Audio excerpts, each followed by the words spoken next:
third type of addition reaction is addition of sodium hydrogen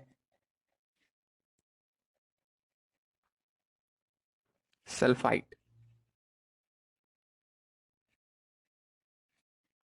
that is NaHSO3.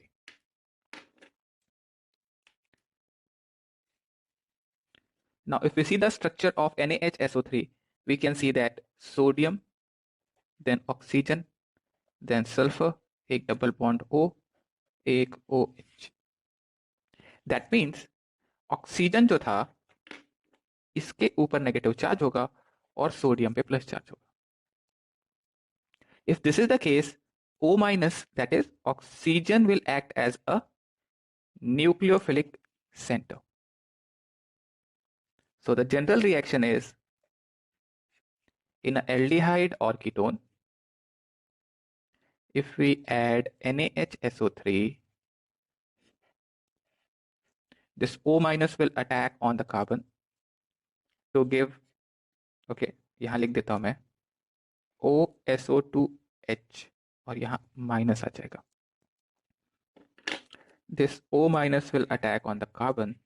Pi bond will shift on oxygen. Okay, do remember one thing. This carbon atom here is sp2 hybridized, and after the reaction, it becomes sp3 hybridized. यहाँ आ जाता है O minus और O minus के साथ आके Na plus जुड़ जाएगा और दूसरी तरफ बनेगा OSO2H. Then in the next step, H plus ion will transfer from OSO2H to O minus, which will be a acid base reaction. इसको कहते हैं हम proton transfer,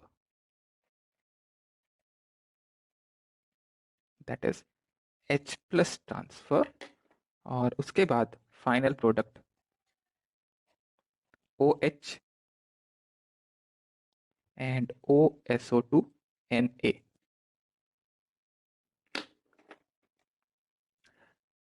This is a bisulfite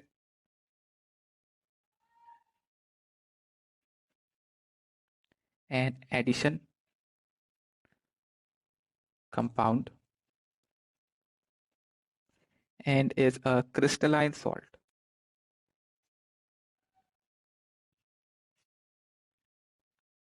So because it is a crystalline salt, also do remember this reaction is a equilibrium reaction, आगे भी जाएगा और पीछे भी जा सकता है. तो बिकॉज ये क्रिस्टलाइन सॉल्ट है, सॉलिड बन जाता है ये रिएक्शन के बाद, इसको यूज किया जाता है एल्डिहाइड्स को सेपरेट करने के लिए एक मिक्सचर के अंदर. सो लिख लो यहां, this salt on hydrolysis give carbonyl compound again, and this reaction is used to separate an aldehyde from mixture.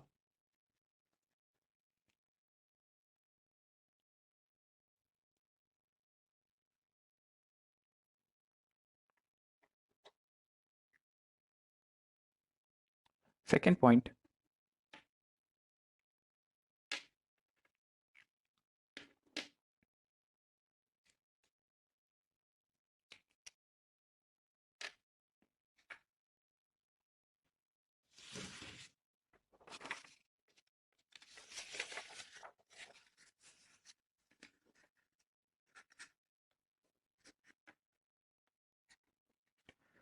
position of equilibrium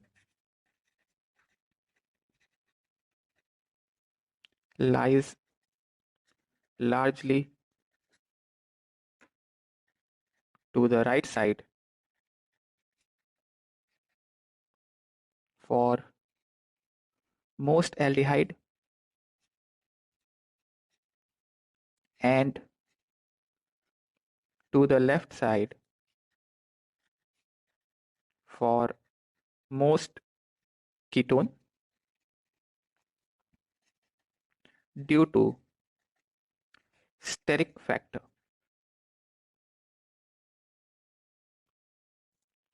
So because ketones में स्टेरिक क्राउडिंग होगी तो इनका इक्विलिब्रियम जो होगा वो लेफ्ट साइड में होगा। क्या मतलब है लेफ्ट साइड और राइट साइड से? तो कहना ये चाह रहे हैं यहाँ पे कि अगर हमारा कीटोन है और इसमें आप ऐड कर देते हो NaHSO3, so reaction is a equilibrium to give OSO2H and OH. Now in this reaction depend करता है कि आपके पास एल्डिहाइड है या कीटोन है। एल्डिहाइड होगा तो उस पर क्राउडिंग कम होगी तो रिएक्शन आगे की तरफ शिफ्ट हो जाएगा। लेकिन अगर इसमें आर आर ग्रुप लगे हैं कीटोन तो क्राउडिंग होगी तो यहां से ये वापस पीछे की तरफ शिफ्ट हो जाएगा बैकवर्ड। तो equilibrium will be on the left side और right side depending on aldehyde और कीटोन। अच्छा, अगर अपने पास पहले से बाइसल्फाइड सॉल्ट है, इसको आप हाइड्रोलाइज कर दें, अगर वाटर ऐड कर दें तो वाटर ऐड करने पे अब ऑक्सीजन के लोन पेयर्स जाके अटैक करेंगे और OSO2H को हटा देंगे। ये बन जाएगा 2OH। एक कार्बन पे 2 OH बहुत ज्यादा स्टेबल नहीं होता तो एक वाटर निकल जाएगा यहां से to give ketone. So we can say bisulfides on hydrolysis on addition water will again give aldehyde or ketone.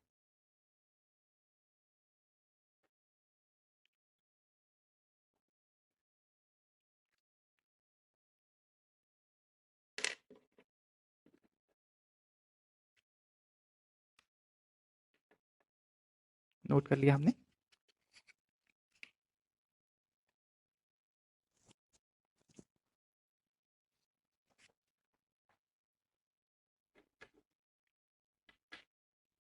Fourth reaction is addition of alcohols. Addition of alcohols ROH. So if we have a carbonyl compound RCHO और इसमें हम add कर देते हैं reagent R-OH और साथ में होगा HCl गैस और इसकी जगह पे ड्राई HCl भी लिखा हो सकता है। HCl अगर एक्वस मीडियम में होगा, HCl अगर एक्वस मीडियम में होगा तो नहीं चलेगा, हम लोगों को HCl गैस चाहिए, ड्राई HCl चाहिए। तो in the first step HCl, which is an acid, gives H plus and that H plus will attach to oxygen. Then the ROH will attack on the carbonyl carbon to give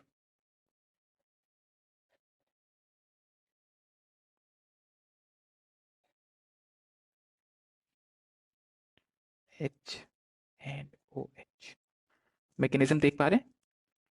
first step में R C double bond OH में H plus का attack होगा, H plus oxygen पे जाके लगेगा to give ROH double bond, इधर आएगा H और यहाँ प्लस। फिर इसके बाद इस पे ROH, इसमें ऑक्सीजन के जो लोन पेयर है वो जाके अटैक करेंगे कार्बन पे तो ये OH वाला बॉन्ड ब्रेक हो जाएगा। Obviously this is acid catalysed mechanism और जो प्रोडक्ट बना यहाँ पे इसको कहते हैं hemi acetal. Hemi acetal, this hemi acetals are unstable, that is एक OR और एक OH अगर किसी कार्बन से लगा हुआ होगा तो उसको कहते हैं hemi acetal.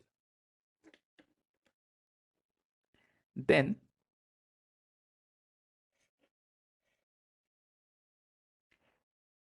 on further reaction with alcohol in presence of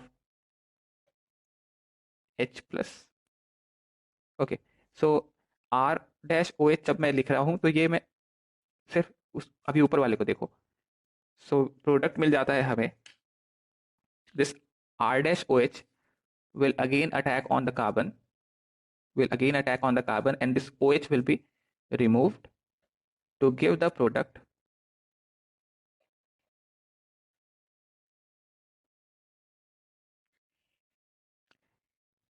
and साथ में बनेगा H2O. अगर एक कार्बन से दो OR ग्रुप लगे हो तो इसको कहते हैं एसिटल ग्रुप. एसिटल स्टेबल होते हैं.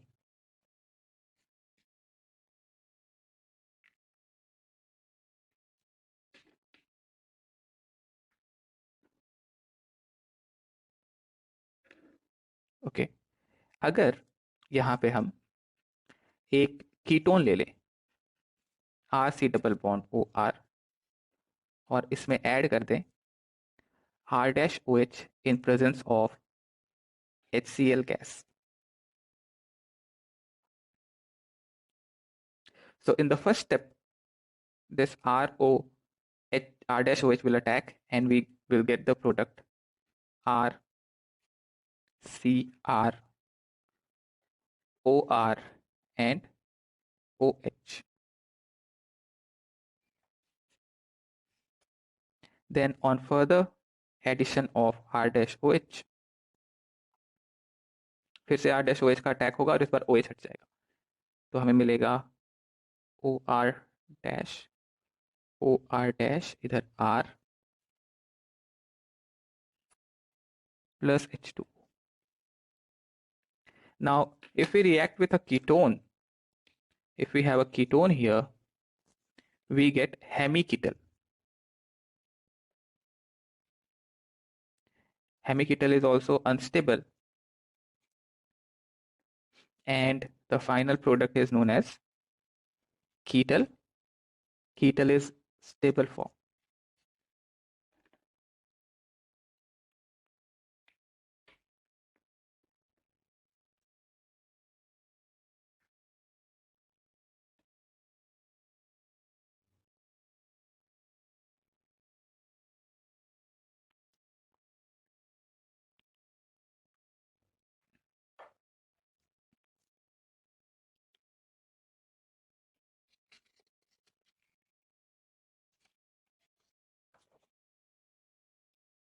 अगर हम इस रिएक्शन को याद रखना चाहते हैं तो आप ऐसे याद रखें कि C double bond O R dash and R dash अगर हम ट्राई HCl में रिएक्ट कराते हैं तो हमें बस यहां से वाटर निकाल लेना है -H2O to give product OR dash OR dash. That is a acetal और ketal depending acetone depending aldehyde था या कीटोन था. ओके, तो ये याद करने के लिए मैं बता रहा हूँ रिएक्शन, बट मैकेनिज्म भी आपको समझ आए ये ध्यान रखना. फॉर एग्जाम्पल अगर आपसे क्वेश्चन पूछूं मैं,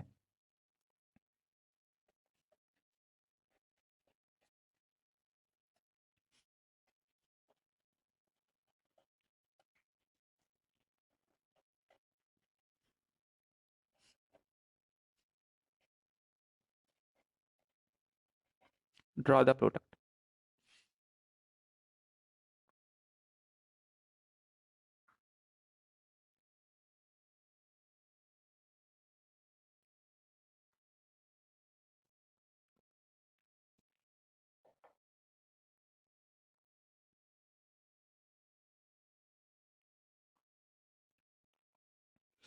हो गया. तो सीधा सीधा क्या करना है, एक ही कंपाउंड पे दो OH लगे हैं यहाँ, तो आपको वाटर निकाल लेना था. तो ये बन जाएगा O CH2 CH2. This is the product. Now acetals में खास बात ये, एसिटल्स या कीटल्स में खास बात ये होती है कि इसको अगर आप हाइड्रोलाइज कर दो, यानी कि अगर आप यहाँ पे डाइल्यूट HCl ऐड कर दें, या डाइल्यूट H2SO4 ऐड कर दें, या यहाँ लिखा हो सकता है H2O इन H+, तीनों में से कोई भी एक, तो ये वापस हाइड्रोलाइज हो जाएगा। हाइड्रोलाइज कैसे होता है अगर आपको समझना है तो आप ऐसे देख सकते हो कि H2O में HOH, ये इस तरीके से जुड़ जाएगा, इस तरफ भी एक HOH, यहाँ से आपको इसको तोड़ देना है, और जब आप ब्रेक करेंगे तो आपको मिलेगा CH3 C CH3 OH OH और OH OH। नाउ एक कार्बन पे दो OH स्टेबल नहीं है, तो एक वाटर यहां से बाहर आ जाएगा to give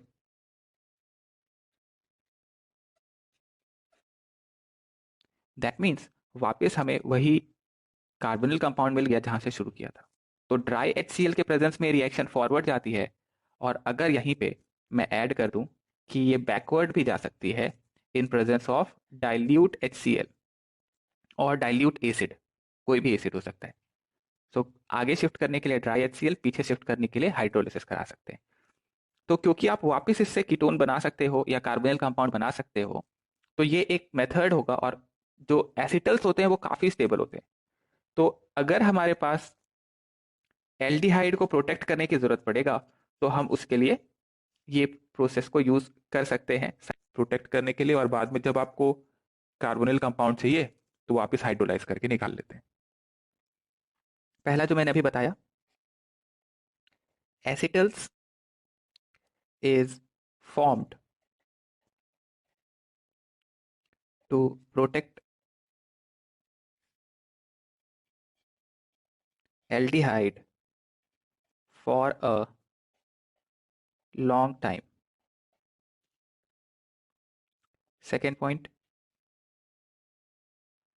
acetals formed can be decomposed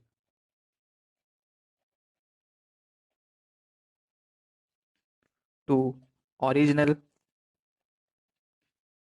aldehyde by dilute acid.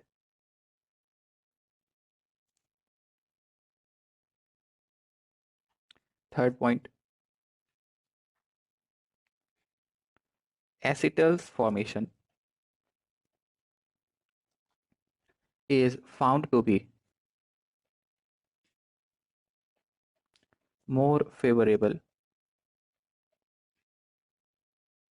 than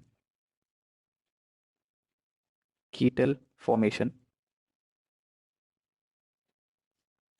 if both the carbonyl groups are present within the molecule. Fourth point,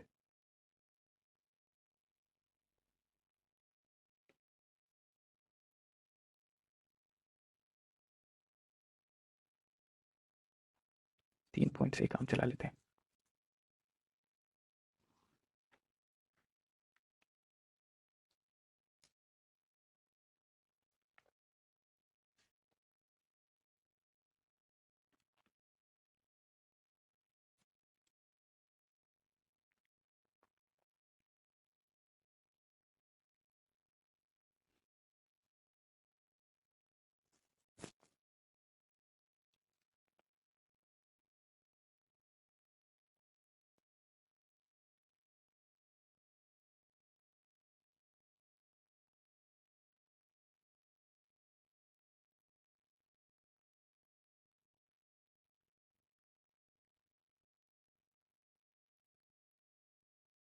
हो गया,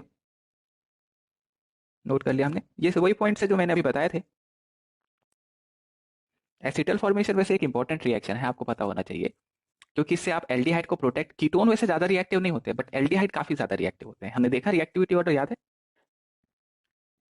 H C double bond O H, then H C double bond O R, R C double bond O R, इसमें हमने देखा था reactivity order ये आता था।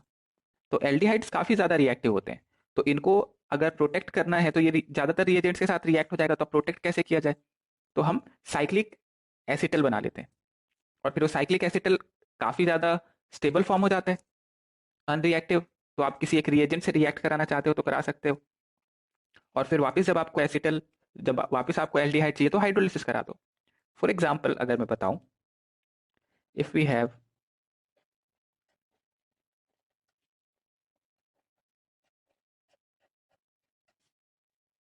ये है, अब इसको अगर मैं KMnO4 ऐड कर दूं in H+, now KMnO4 is a strong oxidising agent, और दूसरी तरफ मैं पहले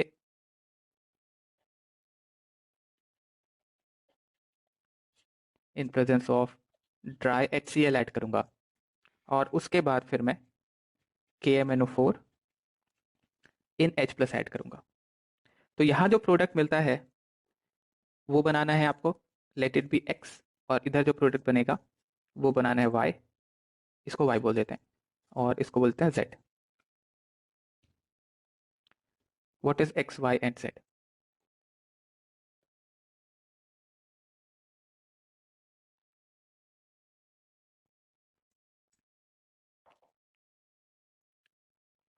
तो because KMnO4 strong oxidising agent है, जैसे मैंने अभी बताया, ये ऑक्सीडाइज कर देगा ट्रिपल बॉन्ड को, HC डबल बॉन्ड O इसको भी ऑक्सीडाइज कर देगा, तो एल्डिहाइड ऑक्सीडाइज होके हो जाता है कार्बोक्सिलिक एसिड में कन्वर्ट, ऑक्सीजन का एडिशन हो गया देखिए, देन CH2,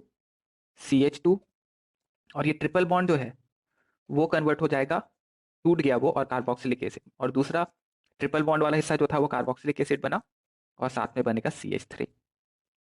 यानी यहाँ ट्रिपल बॉन्ड से ये ब्रेक हो गया, ट्रिपल बॉन्ड का ऑक्सीडेशन हुआ, डबल बॉन्ड O एल्डिहाइड जो था वो ऑक्सीडाइज हो गया कार्बोक्सिलिक एसिड में। लेकिन अगर हम पहले रिएक्ट करा दें इसे CH2OH से, तो अब यहां से मैं वाटर निकाल लूंगा to give HO2C triple bond C CH3। अब इसके बाद जब आप इसका ऑक्सीडेशन कराएंगे तो ये सिर्फ ट्रिपल बॉन्ड का ऑक्सीडेशन होगा, because acetals are, cyclic acetals are stable, और इसके बाद बनता है COOH एंड CH3। अब इस वाले हिस्से को देखो, अगर आप इसके बाद एक और स्टेप ऐड कर दो और हाइड्रोलाइज कर दो, तो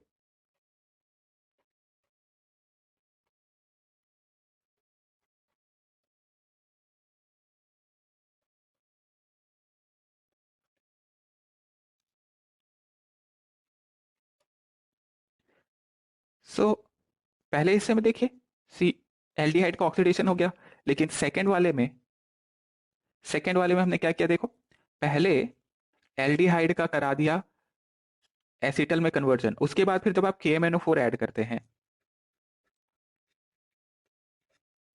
तो एसिटल का ऑक्सीडेशन नहीं हुआ, लेकिन आपको अगर वापस से एल्डिहाइड चाहिए तो आप हाइड्रोलिसिस करा दो उसका। जब आप हाइड्रोलिसिस करा दोगे तो वापस से एल्डिहाइड मिल गया, तो एक तरीके से आपने एल्डिहाइड को प्रोटेक्ट कर लिया है, और ये एक बहुत इंपॉर्टेंट एप्लीकेशन है साइक्लिक एसिटल्स का।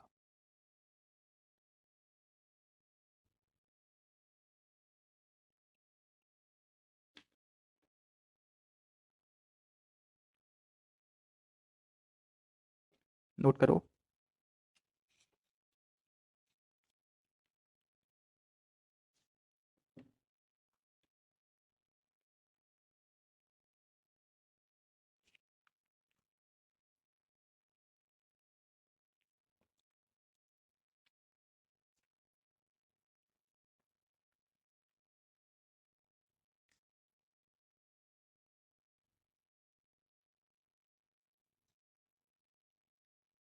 हो गया।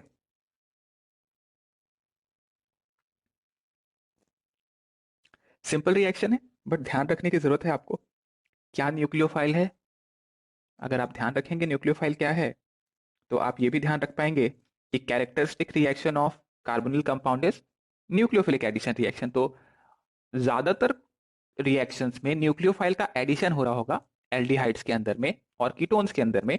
ये इसी वजह से इसको कैरेक्टरिस्टिक रिएक्शन बोलते हैं। मतलब कोई एक रिएक्शन जो सबसे कॉमन रिएक्शन होती है किसी सब्सटेंस की, उसको उसकी कैरेक्टरिस्टिक रिएक्शन कहा जाता है।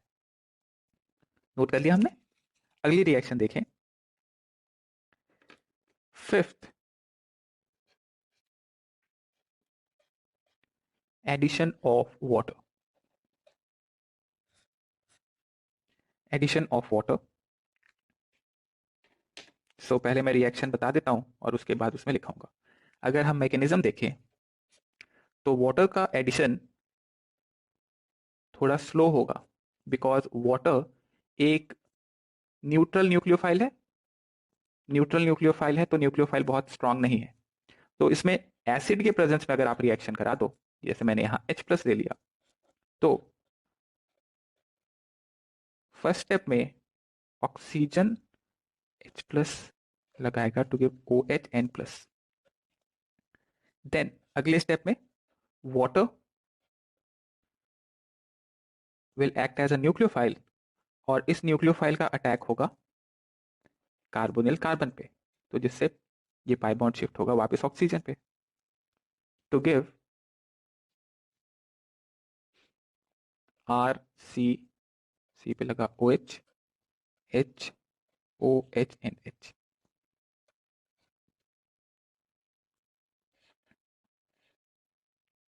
Then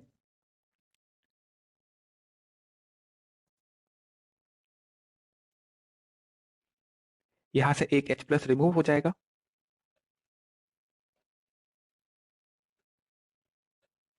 and H।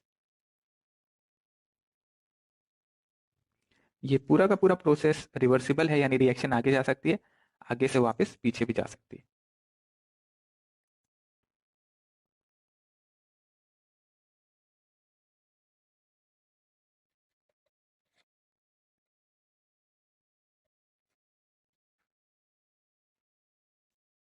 ओके, सो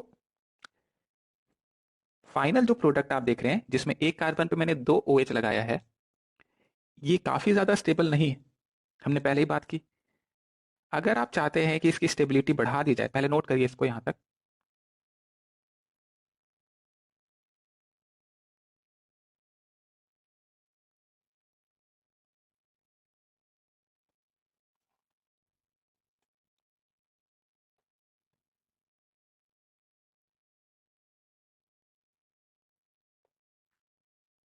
और नोट कर लेंगे, वर्ड्स में लिख लेते हैं इस पॉइंट को हम।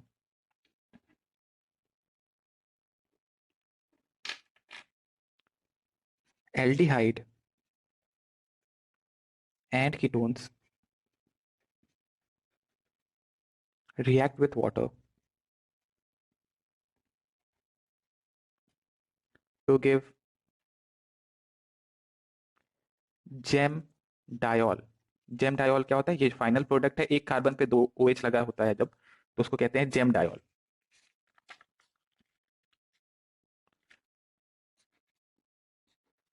Water is a poor nucleophile and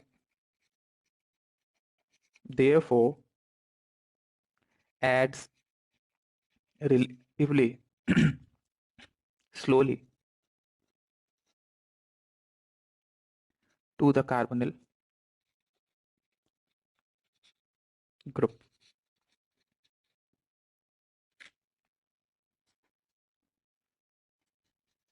The rate of reaction can be increased by an acid catalyst, जो कि यहाँ पे हमने H प्लस के फॉर्म में लिखा है। एसिड कैटलिस्ट के प्रेजेंस में rate of reaction rate of reaction increase हो जाएगा, बिकॉज एसिड के प्रेजेंस में nucleophilic addition reaction are faster in comparison to base catalysed reaction.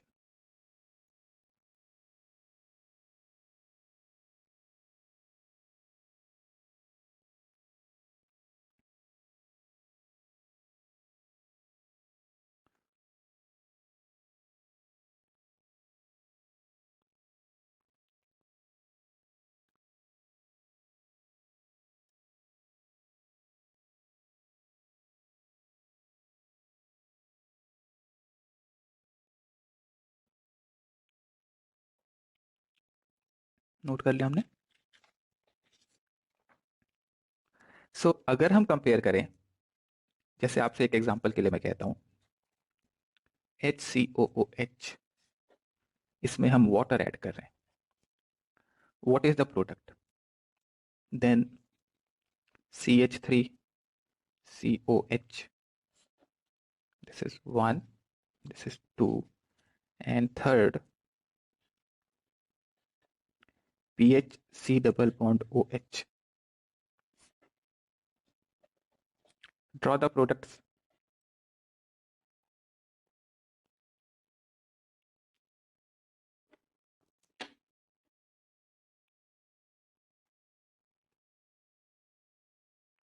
अगर आप डायरेक्टली प्रोडक्ट बनाना चाहते हो तो आप इसको H प्लस OH माइनस की तरह भी कंसिडर कर सकते हो। OH माइनस जाके अटैक करेगा कार्बन पे, H प्लस जाके लग जाएगा ऑक्सीजन पे, to give HCOH HOH। Mechanism से बनाना चाहें तो भी बना सकते हैं।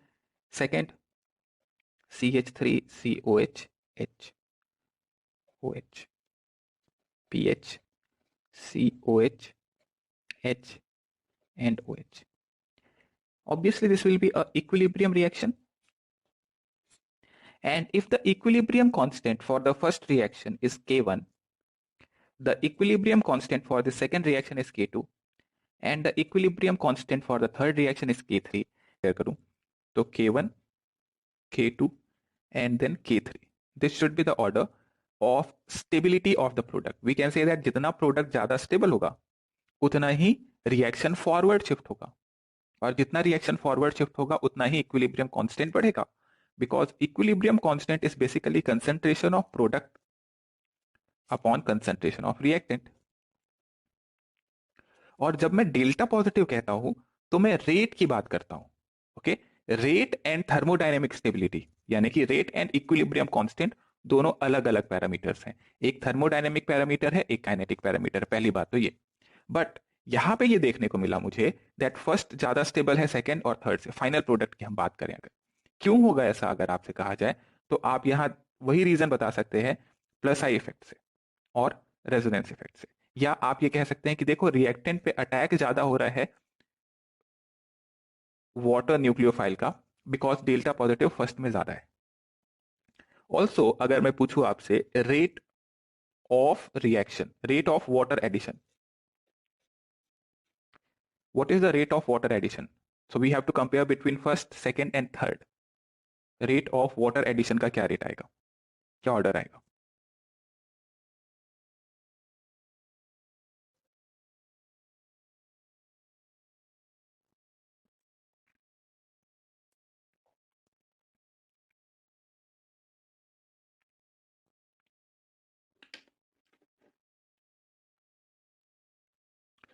So rate of water addition will depend on the reagent. Water nucleophile common है, तो मेरे को देखना होगा रिएक्टेंट में डेल्टा पॉजिटिव किस में जाता है। So basically this is a nucleophilic addition reaction. अगर आपने ये डिसाइड कर लिया कि ये है तो कुल मिला के न्यूक्लियोफिलिक एडिशन रिएक्शन, और न्यूक्लियोफिलिक एडिशन रिएक्शन के अंदर में ये देखना होता है कि डेल्टा पॉजिटिव जिसमें ज्यादा होगा उसमें रेट ऑफ रिएक्शन भी ज्यादा होगा। Basically reactivity of the reactant देखना है, that comes out to be first, second and then third.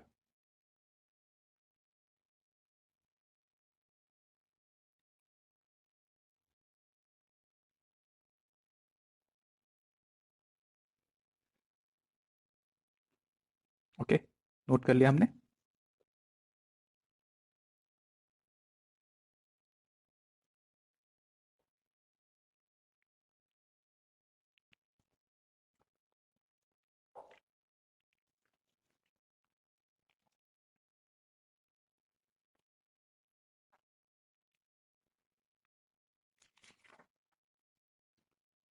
Next example,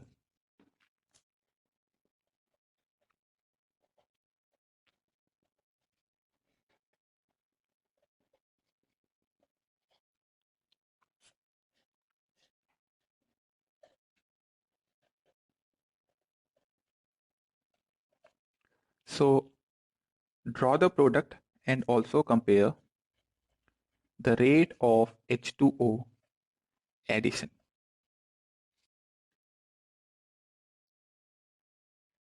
Compare the rate of water addition.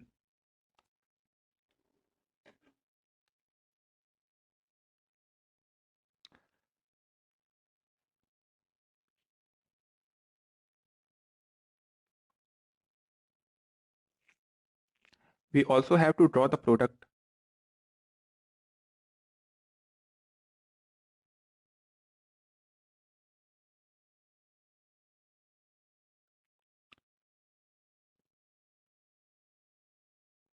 So in the first one,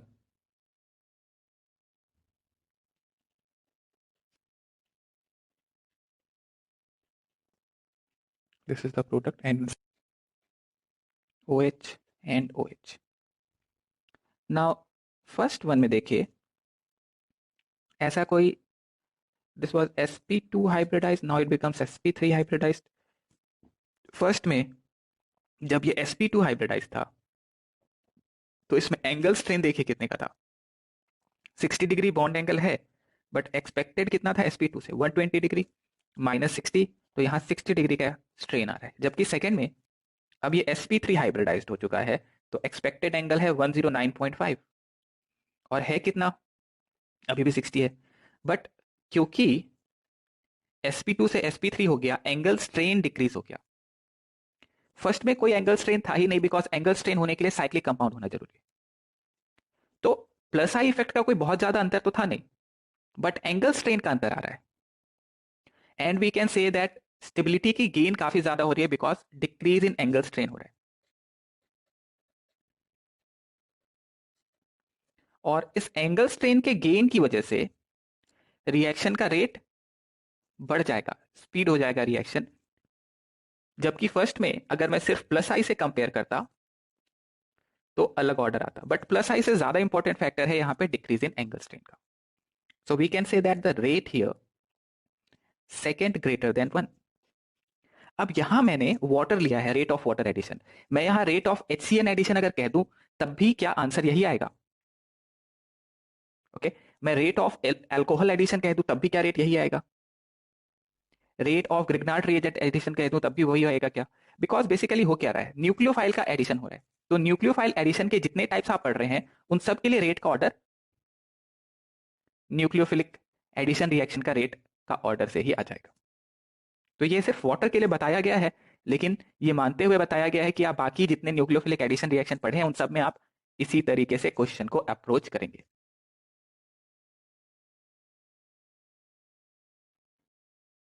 okay so generally ये देखने को मिलेगा हमें that जब आप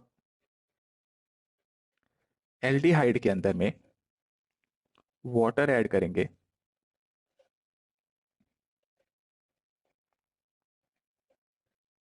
तो ये कुछ इस तरीके से आपको प्रोडक्ट मिल रहा है, बट इसका इक्विलिब्रियम कांस्टेंट जो है वो काफी, सो इसका इक्विलिब्रियम कांस्टेंट लगभग 1 आता है।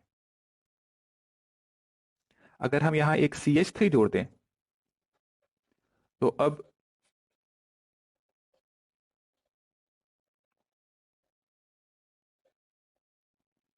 K becomes 10 to the power minus 3। तो बेसिकली हम ये कह रहे हैं कि एक कार्बन पे 2 OH अगर लगा हुआ है तो वो पीछे शिफ्ट हो जाता है to give the carbonyl compound, because carbonyl are more stable than compound having 2 OH on 1 carbon. इसीलिए हम कहते हैं अब तक कि एक कार्बन पे अगर 2 OH है तो वो रिएक्शन बैकवर्ड शिफ्ट हो जाएगी। पीएच अगर आपने लगा दिया तो अगेन और डिक्रीज हो जाएगा पीएच लगाने से। Let's say 10 to the power minus 6, मुझे एग्जैक्ट वैल्यू याद नहीं है, let's say 10 to the power minus 6 है। तो ये और इक्विलिब्रियम कांस्टेंट जितना डिक्रीज होता जा रहा है उसका मतलब और पीछे की तरफ शिफ्ट होता जा रहा है। सो जनरली एक कार्बन पे 2 H स्टेबल नहीं होता, जैसे ही आपको एक कार्बन पे 2 H दिखे वाटर निकालो और एल्डिहाइड या कीटोन आपको बना लेना है, ये बाय डिफॉल्ट आपको ध्यान रखना है। ओके सो बैकवर्ड फेवरेबल ज्यादा हो गया ये रिएक्शन। लेकिन कुछ ऐसे कंपाउंड्स हैं, सम compounds have 2 OH on one carbon atom stable. एक बार पहले भी बात कर चुके हैं इसके बारे में. For example,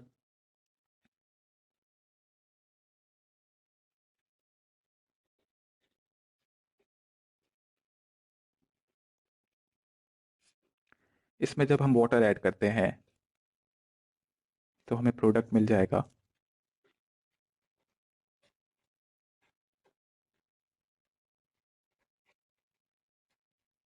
now. Because of the hydrogen bonding between chlorine and hydrogen, this compound becomes stable. क्या नाम था इसका, याद करो.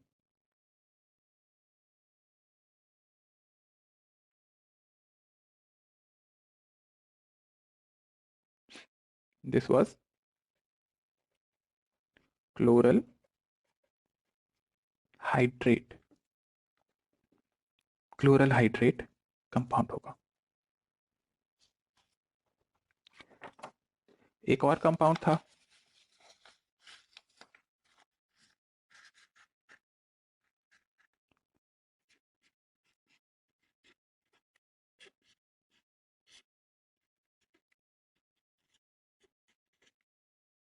इसमें अगर हम वाटर ऐड करें तो वाटर को H प्लस OH माइनस की तरह इमेजिन करें और सेंटर वाला जो OH है उस पर लगा देंगे तो ये आ जाएगा OH OH. तो इधर से एक हाइड्रोजन बॉन्ड और इधर से एक hydrogen bond.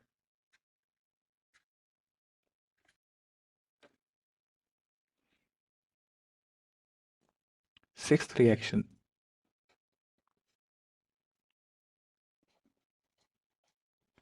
addition of ammonia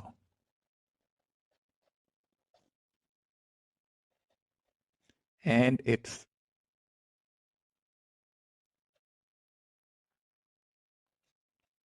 derivative, that is a derivatives. This is a addition,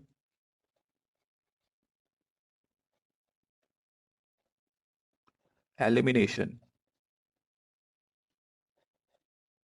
reaction.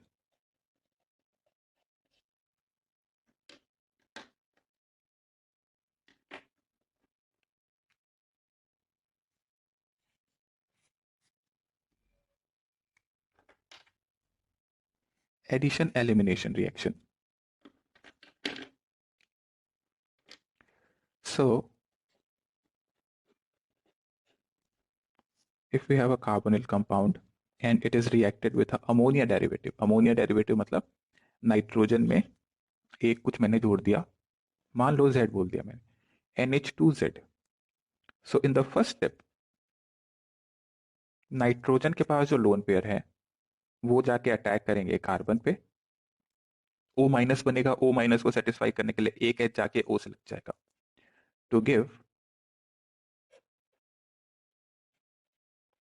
NH Z और R. देन एक वाटर मॉलिक्यूल यहां से रिमूव होगा,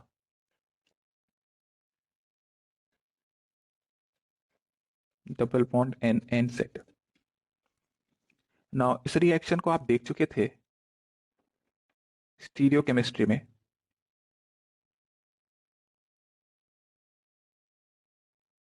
ज्योमेट्रिकल आइसोमेरिज्म वाले पोर्शन के अंदर में हमने देखा था. सो अगर जनरलाइज करना है इस रिएक्शन को तो आप ऐसे लिख सकते हो, इसमें से NH2Z से अगर आपको प्रोडक्ट बनाना है तो आपको यहां से वाटर निकाल लेना है,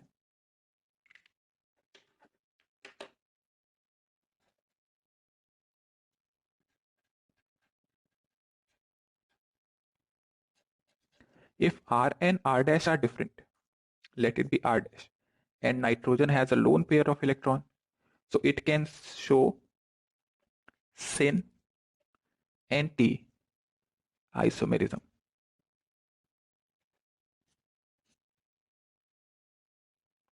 साथ में आप बोल सकते हो वाटर बनाओ।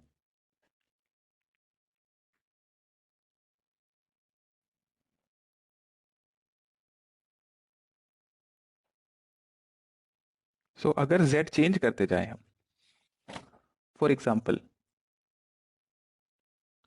अगर हमारे पास है C डबल बॉन्ड O, मैं R कर देता हूं और एक R डैश कर देता हूं। पहले हम रिएक्शन कराते हैं NH3 से, ड्रॉ द प्रोडक्ट। फिर मैंने रिएक्शन कराया NH2 से, this is hydrazone. Then NH2OH से, okay, this is hydroxyl amine. Hydroxyl amine से ऑक्साइम बनता था। Then NH2NH,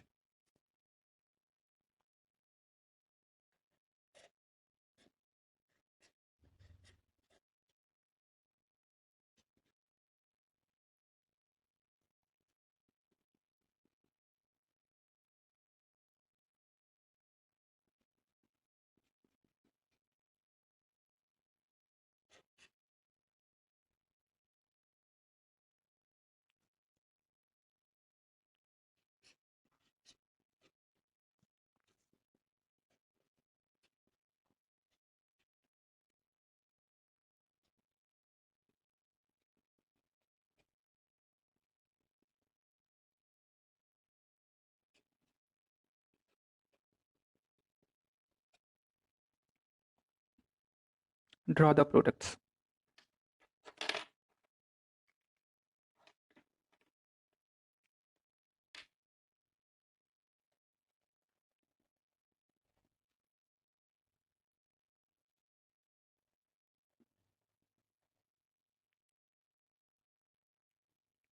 Hydrazine, this is hydroxylamine, this is phenylhydrazine,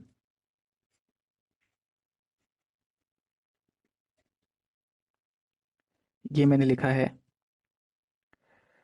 2,4 डाइनाइट nitrophenyl hydrazine, 2,4-DNP कहते थे इसको, याद करो अगर आप।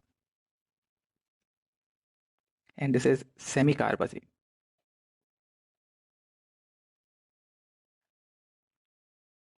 ओके, सारे प्रोडक्ट तो नहीं बनाऊंगा मैं एक प्रोडक्ट यहाँ पे आपको बता के जैसे कि फिनाइल हाइड्राजीन को देखो, तो फिनाइल हाइड्राजीन के पास दो लोन पेयर्स थे। देखिए, दो नाइट्रोजन थे, first nitrogen and second nitrogen. अब आप ये बताएं कौन से नाइट्रोजन का अटैक होगा। मैं बता मार्क कर देता हूँ इसको अगर मैं कहता हूँ नाइट्रोजन नंबर 1 एंड इसको कहता हूँ नाइट्रोजन नंबर 2, तो nitrogen number 1 and nitrogen number 2 में से किस नाइट्रोजन एटम का लोन पेयर को अटैक करना चाहिए? भाई ऑब्वियस सी बात है कि वो वाला नाइट्रोजन का लोन पेयर अटैक करेगा जो ज्यादा अवेलेबल है, जिसका डोनेट करना ज्यादा आसान हो, जो ज्यादा न्यूक्लियोफिलिक हो। तो सेकेंड नाइट्रोजन जो है वो कॉन्जुगेशन में जा रहा है, डीलोकलाइज हो रहा है, तो अवेलेबिलिटी कम हो जाएगी, यानी सेकेंड वाले नाइट्रोजन का डोनेशन का एबिलिटी कम हो जाएगा। जो नाइट्रोजन का अटैक हो रहा है वो कहां अटैक करेगा? कार्बन पे, और उसी नाइट्रोजन से आपको जोड़ना है। क्लियर है पॉइंट? एक से ज्यादा अगर नाइट्रोजन है तो किस नाइट्रोजन का अटैक होना है? जैसे सेमी कार्बाजीन है, यहां तो तीन तीन नाइट्रोजन है, किस नाइट्रोजन का अटैक हो और प्रोडक्ट किसके हिसाब से बनाया जाए? तो this nitrogen atom is in conjugation with C double bond O. This NH2 is also in conjugation, but ये NH2 अकेला पड़ गया है, इसके लोन पेयर अवेलेबल भी हैं, तो ये अटैक करेगा। ओके, तो मैं यहाँ फिनाइल हाइड्रोजन से अगर प्रोडक्ट बना के बताऊं तो आपको उस नाइट्रोजन को जोड़ना है जिसके लोन पेयर अटैक करें। तो C double bond N NH and PH, this will be the simple product. अगर हाइड्राजीन में, तो हाइड्राजीन का प्रोडक्ट तो हम लोग पहले ही बना चुके हैं स्टीरियो आइसोमेरिज्म के अंदर में, और इसके अंदर ज्योमेट्रिकल आइसोमेरिज्म होगा वो भी देख चुके हैं। इसी तरीके से फिनाइल हाइड्रोक्सिल अमीन वाले केस में हमने अगर देखना है तो double bond N OH 2,4-DNP में बनता है R dash double bond N NH NO2 and NO2. So this is 2,4 dinitrophenyl hydrazone. Hydrazine का हाइड्राजोन हो गया. And this is a yellow precipitate जो कि टेस्ट ऑफ कार्बोनिल कंपाउंड में भी यूज होता है कि कार्बोनिल कंपाउंड है, टेस्ट करो तो उसमें 2,4-DNP ऐड कर देते हैं. येलो प्रेसिपिटेट या ऑरेंज प्रेसिपिटेट आ गया, मतलब कार्बोनिल कंपाउंड प्रेजेंट है. सेमी कार्बाजीन में क्या प्रोडक्ट बनेगा बताओ, कौन से नाइट्रोजन से आपको जोड़ना है, क्या प्रोडक्ट बनना है? फर्स्ट वन का ही बता देता हूं, C डबल बॉन्ड NH2. बनाओ प्रोडक्ट जल्दी से.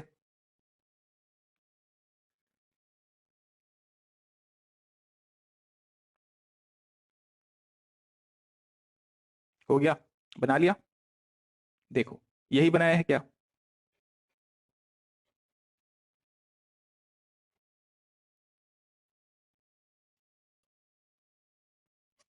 अगर ये बनाया है तो सही है. आपने पहचाना किस लोन पेयर का अटैक हो रहा है. जिस लोन पेयर का अटैक हो रहा है वही नाइट्रोजन, उसका लगा हुआ नाइट्रोजन ही कार्बन से जुड़ेगा. तो इस रिएक्शन में अगर आप ध्यान दें तो दो चीजें हो रही. स्टेप 1 में अब Z की जगह मैं OH लगाता हूं, NH2 वगैरह वगैरह चेंज करता रहता हूं. फर्स्ट स्टेप में देखिए एडिशन हो रहा है, तो first one is nucleophilic addition reaction. Second step में वाटर बाहर निकल रहा है तो इसको कहेंगे एलिमिनेशन. कुछ बाहर निकला तो एलिमिनेशन, ऐड हुआ तो एडिशन. तो this is a addition elimination reaction. पहले एडिशन फिर एलिमिनेशन रिएक्शन होगा.